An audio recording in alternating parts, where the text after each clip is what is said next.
There's nothing more than talking trash than to just knock the crap out of the guy in front of you. This game's got so much on it, TVC championship. I want to put more paint on the wall. It's going to be very interesting, the matchup between our defense and their offense. I don't think that their defense is facing offense that has as many different weapons as we do. I think this could be the biggest game in this area in a long, long time. It's always been competitive coming into the football season. I'm going to outdo you. People always talk about the 9-1 team, and we want to be remembered as the 10-0 team. Our defense is going to step it up. We really don't want to go out with losing. We're just going to lay it on the line right at the beginning of the game. It's all about just gaining more respect by taking that championship away from them. They've got to be ready in all areas and all positions on the field for something big to happen.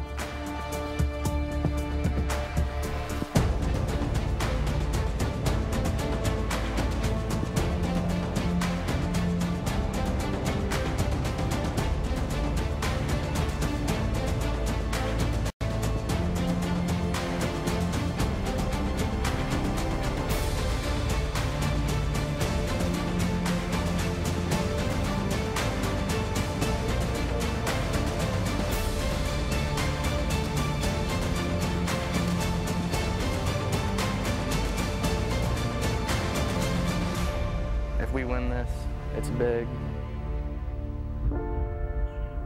How's it going, football fans? Welcome inside the set.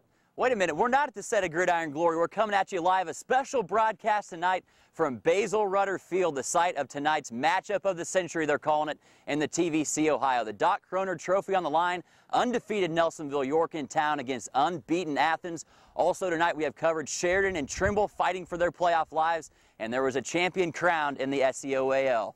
But the matchup of the night came right here at Basil Rutter.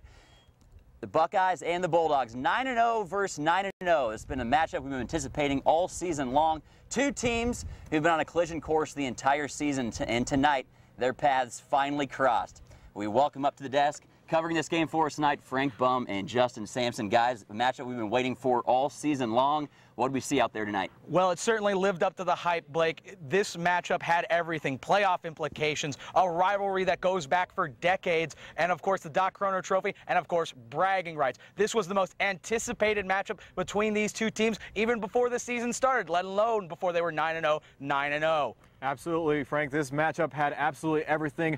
One of the most anticipated matchups in Athens County history. The fans were out here in droves, and it was absolutely electric. It was also senior night here tonight, and that's just another added factor. Big key contributors going out tonight: Devon Sharp, Mitch Ryder, co-players of the year in the conference, but Nelsonville-York was ready to try to be that unbeaten team. The Doc Kroner Trophy on the line tonight, and that was what it was all about. Nelsonville-York coming in, a very powerful offense, but they're going to find out real quick that they have not played a defense like Athens all season long. As on the first possession, Daniel Klein fumbles it, and Athens will recover it and is going back the other way. That's a trend we'd see all the game. Absolutely, and Michael Germano, the sophomore, having poise, capitalizes the touchdown strike to Schwartzel on the next possession. 7-0, the Bulldogs go up, but Michael Germano would be not done, not by a long shot. He scrambles there for the score, and thanks to new kickers for the Bulldogs, 14-0, they go up.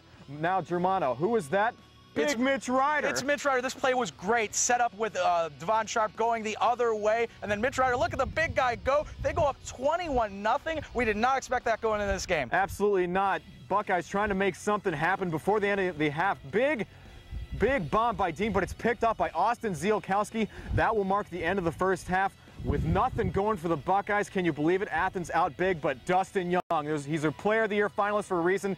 He rumbles there for the first Buckeye score of the ball game, 21-7, but he's not done yet either, trying to match Germano. Stride for stride, he rumbles once again, bounces through tacklers. Starting to wear orange and brown. Absolutely, and they go for two there, and it's absolutely aggressive play. And then Dustin Young, he shows he can do it through the passing game, gets this catch, and then goes through it, and then they miss the extra point, sets it up 21-21, but they still come back. Absolutely crucial there, and then we go to the third quarter. At the start of the fourth, Young, first play, he scores there, but the Bulldogs have an opportunity to score and kick the game-winning field goal, but they do a halfback pass to Devon Sharp. It's intercepted, and we are going to overtime for the Doc Kroner Trophy.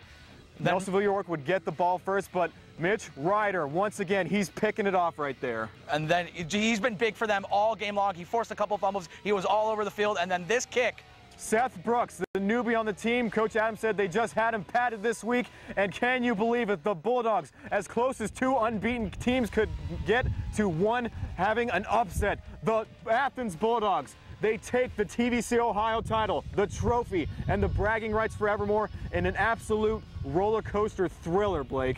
Unbelievable. Athens gets the 24-21 win. It went to overtime. 4 quarters could not decide this matchup, and it's almost fitting. These were 2 very similar teams coming in. Their stats were almost identical against common opponents. It's only fitting it was a 21-21 game going to overtime. It really was, and going into this game, you look at these 2 teams, they're so good. There's so much talent on the field. So going into this game, you say turnovers are what's going to be the difference, and ultimately it was.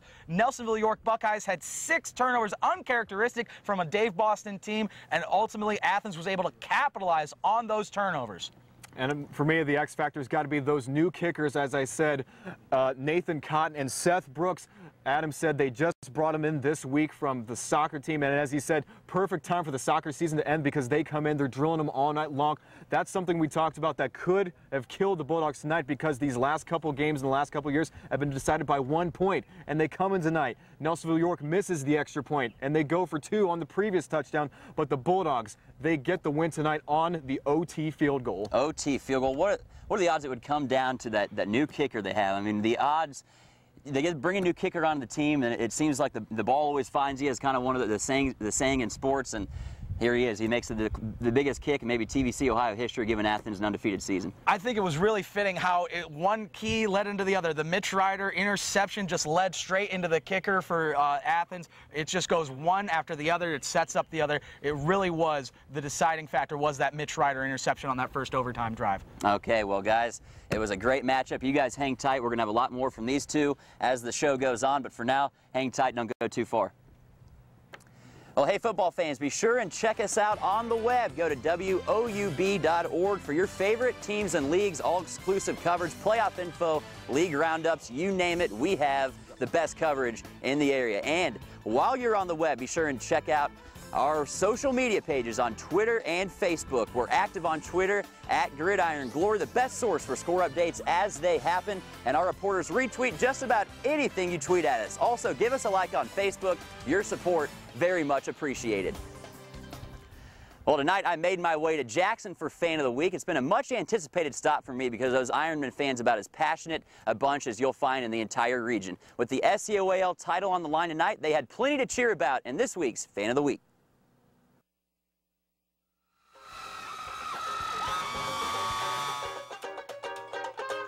Only thing better than Gridiron Glory, Jackson football, baby, #1 all the way. Forget the cheerleaders, forget the band. This is the leader. Facting it undefeated season. They're facting it, baby. They're facting it. I would love to see the roller coaster. If only I knew how to do the roller coaster, I'd be so in right now. I'm gonna act like I know what I'm doing. I'm coming in. I'm coming in. Holy crap! Oh! I think I'm gonna be sick. I think I'm gonna be sick. He's gonna win. He's #1.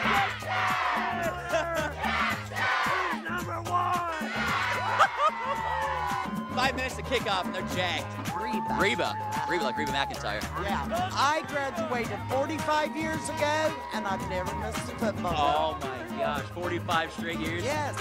Reba, it's a pleasure talking to you. Lori and I, always together. We're like Siamese twins. We're moments from kickoff here. Everybody pointed us to Michael Perkins. Michael Perkins, you are Gridiron Glory's Week 10 Fan of the Week. Ironman all the way, baby, Ironman. 10-0 tonight. Boxes over here. Well, the matchup those fans were so geared up for tonight, Jackson was hosting the Gallia Academy Blue Devils. A win would give the Ironmen their 2nd straight outright league title in the SOAL. A loss would mean they'd have to share that distinction with the Blue Devils. At this matchup tonight, we'll toss it live in the Gridiron Glory studios. Our SOAL reporters, Josh Hunsberger and Carter Rodriguez. Fellas, something tells me the Ironmen were not in a sharing mood this evening. No, they definitely were. We knew Gallia Academy was going to come in tonight looking to avenge last season's loss to the Ironmen. And for the 2nd season in a row, Carter, the league title is on the line. And when a Jackson Ironman team goes 10-0, instead of the normal red letterman jackets, they receive white ones. And we'll just go ahead and let Andy Hall explain why that's important. You have a chance to do something that teams around here have done in years. What is your legacy?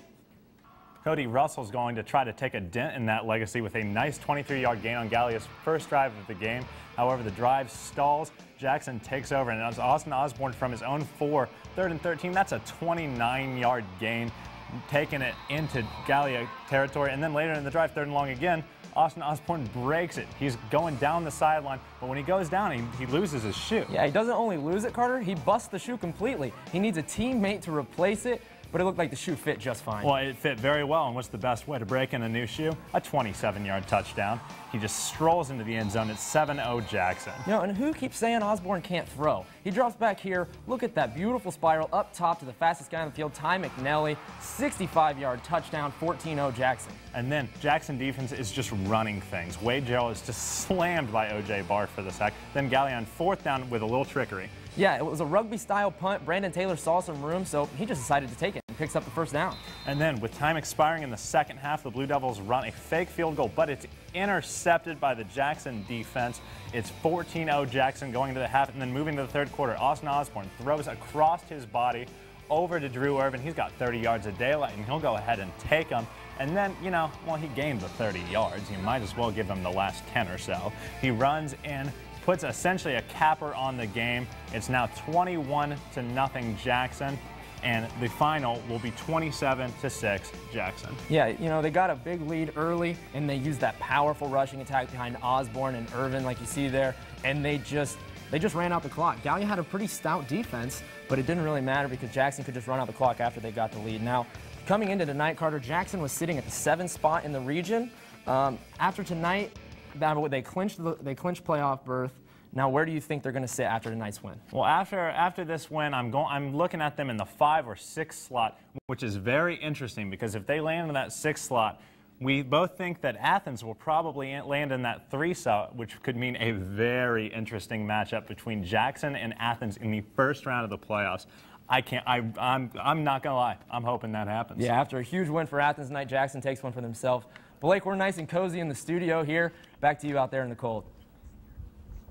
All right, thanks a lot, guys. That would be an enticing matchup. We'll see if that happens, Jackson and Athens. But congratulations to Jackson for winning the SEOAL title. Well, we know that Athens won their big matchup tonight with Nelsonville-York, giving them the outright league championship here in the TVC Ohio. We're now joined at the desk with the winning coach, Coach Ryan Adams. First of all, congratulations on the big win tonight. Thanks a lot for joining us. Thank you. So, Coach, I mean, I got to ask you here, coming into this game, all the build-up, all the hype, all the magnitude, have you ever been a part of a game coming in that had this much hype and coming into it? Well, you know, we didn't play a whole lot into all the hype. We tried to actually keep it away from us as best as we could. You know, the first, on Monday, we talked to the team about trying to stay away from all of that hype and whatnot and stay focused on the game at hand. And but as far as being a part of a game of this magnitude, you know, the last two years, this matchup has been extremely close and tight just as well. And, you know, 1-point ball games both times. But certainly once you got here and you got out and the crowd was out and about and roaring and whatnot, it definitely was had a much bigger feel to it than the last two. Absolutely. So you guys stormed out to a 21-0 lead going into the half. Turnovers galore, both sides. What were you thinking at halftime up 21-0? Well, I kind of, you know, we felt obviously very confident. We had a good game plan in place, and the defense was doing extremely well at shutting down the run game, which, you know, unfortunately we weren't able to do for the whole ball game. But, you know, Nelsonville's a tough football team, and eventually they got things going their way. But, you know, anytime that you can come out and put that many turnovers down there on the field and come away 21-0, you're feeling very good about things. Well, you had to expect Nelsonville-York would make a run. They did. They tied it up with a 21-0 run themselves in the second half. But did you ever sense your team lost confidence out there when they made that run? Well, you know, it's kind of been the same. Well, back in 2009, we were up 13-0 at halftime, and they came back and put 2 in and won it 14-13. So, you know, those thoughts do definitely creep into your mind, and you could just kind of really tell and see that the shift of momentum was totally changing the opposite way and whatnot, and we were having a lot of trouble and difficulty being able to move the ball, and they were having a lot more success running the football. And Dustin Young, you know, you got to tip your hat to him and the offensive lineman at Nelsonville-York. They did a heck of a job, you know, just really pretty much pinning their ears back and getting after it. You know, it's two very evenly matched football teams. Absolutely, Coach. Now, you guys win the TVC Ohio Championship. I'm sure that this will send you guys on a good playoff run. First, thanks a lot for joining us here tonight. Congratulations on the championship. Thank you. Well, one of the longest standing rivalries in all the region was renewed tonight between Trimble and Federal Hocking. The matchup in Stuart tonight pitted a very important game for the Tomcats, who are fighting for their playoff lives. At that matchup tonight and live in the Gridiron Glory studio was Nick Hurst. Nick, this was a must-win situation for the Tomcats on the outside looking in. Could they get this big win tonight?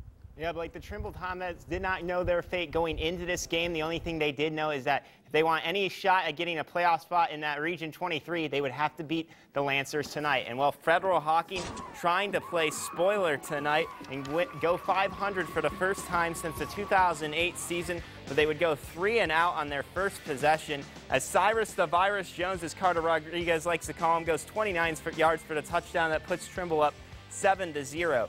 And while Federal Hocking trying to respond as Kyle Jackson hits his receiver on the slant route, gets the Lancers inside their territory, but Trimble would force the turnover here on an interception. They would have a big defensive night. That's Austin Downs on the interception for Trimble. And we talked about Cyrus Jones. He has had a big night tonight, and he's on a senior night trying to get his team into the playoffs. And here he juggles the catch here, but goes 19 yards and takes it inside the red zone. And, well, Cyrus Jones again is going to get the handoff here and go all the way for the touchdown. That puts Trimble up 14-0. And, well, the Lancers at this point, at the beginning of the second quarter, trying to get anything going. But another turnover, and guess who it is? It's Cyrus Jones. The virus is spreading. He goes all the way for the touchdown again. And that puts the Lancers up 20-0 after, or excuse me, the Trimble Tomcats up 20-0. And there's another interception by the Tomcats there. They forced 4 turnovers against the Federal Hocking's offense there. And then right before the end of the half, Justin Jules scrambles it, goes 29 yards for the touchdown, and they would win, or they would go 26-0. They would go on to win 32-0. And I cannot confirm whether they made the playoffs or not, but it looks like they likely will, and they will be a low seed in the playoffs, Blake. Gut check victory, 33-0. Thanks a lot, Nick. Well, the 2011 Player of the Year race is as unprecedented as it is talented. Instead of 5, 6 players have risen to the forefront as top candidates for the Gridiron Glory 2011 Player of the Year. In Wahama, the White Falcons are led by offensive stalwart Isaac Lee. Whether it's catching passes or running from the backfield, Lee averages over 17 yards a touch and has scored 12 touchdowns. Fans in Jackson have been treated to marvelous play from Austin Osborne. Osborne can be a quarterback, completing 69% of his passes, or an in-your-face runner, racking up 730 yards on the ground, making him a part of 32 Jackson touchdowns. It's been a great season for Maysville running back Jeremy Willison, almost single-handedly carrying the Panthers to a winning season, rushing for nearly 1,200 yards, scoring 15 total touchdowns, all while playing stout defense. In Sheridan, Mitchell Fouch has accumulated over 1,400 yards on the ground with 19 touchdowns and averages over 11 yards a carry. In Buckeye land, Dustin Young has put together a monster season, leading the Buckeye attack with an astounding 1,500 yards on the ground, and he scored 25 touchdowns. In Athens, it's no secret the Bulldog offense runs through star running back Devon Sharp. Whether it's rushing for 1,200 yards, receiving for almost 200, or even throwing for 135 more, Sharp does it all. All 6 are deserving, but only one will win Gridiron Glory's Player of the Year. Well, be sure and cast your vote for Isaac Lee, Austin Osborne, Jeremy Willison, Mitchell Fouch, Dustin Young, or Devon Sharp by November 14th to our Player of the Year at WOUB.org email address. Only one vote per person. The winner will be announced on our finale show, November the 18th. Well, we know Athens knocked off Nelsonville-York tonight, the big matchup of the century in the TVC Ohio. Athens gets the win, but before the kickoff even happened tonight, we knew both these teams were playoff bound. So where do they go from here? Answering that question, back at the desk with us, Frank Bum and Justin Sampson. Guys, we'll start with Athens, the winner tonight. They needed a win tonight to lock up a home field playoff berth. certainly that happened tonight. Absolutely, it did. They will most certainly get that home playoff game next week. And instead of having to go to Dayton or to Cincinnati, the likes of those lengths, now they get it in the friendly confines of Basil Rutter Field here in the first week. And now they have absolutely all the momentum in the world going forward now, especially with Devon Sharp, who didn't have a very big game tonight. Honestly, he did not have a very explosive game like we've seen him have week in and week out. Michael Germano, the poise of this sophomore, they've done it off him. If he continues to play like that, they will be dangerous in this postseason. Absolutely. He's been really an X factor for him coming in the way he has. Now we'll go to Nelsonville-York. They were playing for a potential 1 seed with a victory tonight. Certainly their loss will probably knock them away from that. But they should still be sitting pretty for a home playoff game, don't you think? Absolutely, Blake. I mean, they had a lot of points going into this game because of their trips to higher division schools and, you know, really good higher division schools. So they have a lot of playoff points. They had that, but they certainly wanted that 1 seed. But now they do have a little leeway to fall maybe to 3 or 4. So they'll certainly have a home playoff game, and going to Boston Field, that's a huge advantage for that squad. So, I mean, but they got to pick themselves up for a demoralizing loss. It's always tough to lose in overtime to a rival in this fashion for all the marbles. So, I mean, they got to pick themselves up. But if anybody can pick a team up like this, it's Dave Boston. Absolutely. So Nelsonville-York and Athens will have home playoff games. How important is it, do you think, for them that they do have that home game to get them, you know, at least a first-round win, maybe even more, propel them into something big here? Well, I think for Athens, it's huge tonight. You saw how both crowds tonight were absolutely electric all game long. It was the feel of that D1 college atmosphere. Every single play, they were up and ballistic. I think that's very clutch because now they have an opportunity to vault into that #1 spot, potentially at that 10-0 record into the playoffs, and they will host the game next week. I think the magic of this first inaugural season of Basil Rutter has got it working tonight for this team. Certainly, it's been magical all season long for the Bulldogs. Both teams will be playoff beasts come tournament time. Thanks a lot, guys. Well, now our extra point coverage tonight centered around Meigs and Alexander and Wahama hosting Miller. We'll send it now to the Gridiron Glory Studios where Mark Pierce is waiting there to break down those highlights. Mark, take it away. Hey, you know, it's week 10, and by now you should know the drill, so here's your extra points. First, we're going to go to Alexander at Meigs. Meigs running back Michael Davis gets the toss, picks up 5 yards. They're trying to do big things in their last home game ever. Dylan Boyer calls his own number. He's going to pick up 15 yards. He had 20 carries on the night, good for 83 yards. You know, just another day in the park. But the drive would stall. Spartan quarterback Trey Bennett is going to take it in from 19 yards out. Spartans up 7-0 at the half. They end up winning 14-0. Let's go out to Miller at Wahama. Wahama's Isaac Lee starts off the second half with a huge 70-yard run for the touchdown. That was the first play of the third quarter. 52-0 Falcons, and yet another touchdown run, this time by J.R. Jewell. 53 yards, 62-0 Wahama on the route. Jewell would score once again on another 60-yard run to put Wahama up 66-0, and it was just a blowout right from the get-go, and a shutout for Wahama. Miller couldn't get anything going. And just a great victory for Wahama tonight. 74-8 is your final score, Blake. All right, Mark, thanks a lot, man. Well, tonight's Meigs home game with Alexander marked the end of an era in Pomeroy, Ohio, as long-standing Bob Roberts Field was home to its final football game. After 61 years of football, the lights were shut off for a final time after their contest with Alexander tonight. The field for years was the gem of football fields in southeastern Ohio. It was known for that hillside on both sides of the field, the grandstand on the home sideline, and it gave fans the look of a horseshoe that it was endearing to all. The new complex, located on the campus of Meigs High School, was started over 4 years ago when former Marauder star Mike Bartram, you might remember him, he was an NFL player back in the day, he got together with also former Meigs standouts Frank Blake, Steve Musser to get the ball rolling. The field will be complete at the start of next year. Bob Roberts Field will always be remembered. Well, after a disappointing loss to Tri-Valley last week, the Sheridan Generals playoff situation has become quite precarious. Tonight, they needed a win over a tough new Lexington team in order to punch their ticket into the playoffs. We go live in the Gridiron Glory studio now. Pat Chiesa and Glenn Janos standing there waiting by. Guys, Sheridan needed this win tonight, but it certainly wouldn't be easy at a tough new Lexington team. That's exactly right, Blake. As Sheridan, you could essentially say the playoffs started for them tonight as a loss would knock them out. And Pat, they were playing a tough New Lex team who, with the win against their rival, could sneak into the postseason. Oh, that's right, Glenn. This was a quality 7-2 New Lex team playing at home, but the Generals came out angry after last week's loss. let's go out to the Rock, Jim Rockwell Stadium. Early on here in the first drive, Drew Murray to Jacob Horsley, a 33-yard catch and run into New Lex territory. And 4 plays later, it's 4th and 13. Drew Murray doesn't care. He's 25 yards out, but he finds his buddy again over the defender and into the end zone. 7-0 Generals.